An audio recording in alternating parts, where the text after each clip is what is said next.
Thanks, Carol. Her mission is daunting, to keep the teenagers in her neighborhood safe after school. Daunting because Diane Latiker lives in Roseland, one of the city's most violent neighborhoods. To meet her goals, she opens her house every day for mentoring, studying, eating, or just hanging out.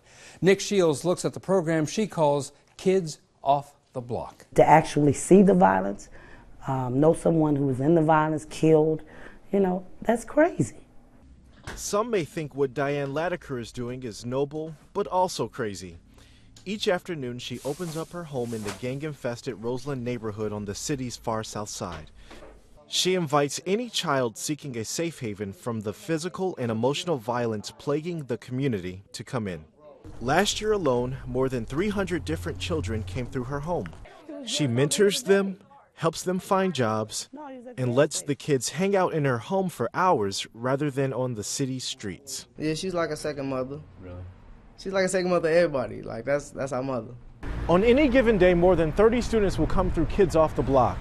But on this day, because of a recent rash of violence, only a handful showed up.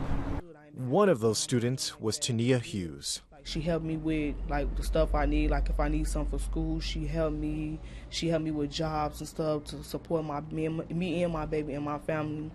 And this like I could say, this is a good KOB. I like this. Latiker says she grieves for every child lost to gun violence. She was particularly moved after the 2007 death of honor student Blair Holt. The 16-year-old was gunned down on a city bus while shielding another passenger from bullets being sprayed during a gang-related attack. There was so much marching and meetings and rallying. We were tired of it. I mean, literally in 1 week we were called to over 10 rallies. So we were tired. It wasn't working. The shooters and the gangbangers, they was marching with us, and they go right back to doing what they were doing. So soon after Holt's death, Latiker wanted to find another way to bring attention to youth violence. My husband, he built me a little memorial. It was 30 stones at first. There's 201 over there now, and I'm 6 behind. Holt's name is there, so is Slain Finger High School student Darian Albert. Elizabeth Dozier had been the school's principal for a mere 16 days when this happened. Just weeks into the school year, Albert was brutally beaten to death just blocks from the high school as he was heading to a community center. The beating death brought international media attention to Finger and the Roseland community. Dozier says Kids Off the Block has been a bright spot for her students. They have a really strong presence here.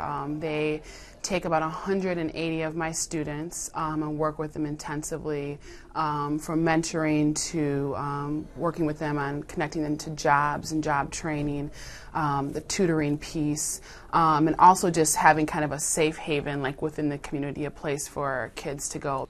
It's sad, right, because each one of those stones represents a lost life.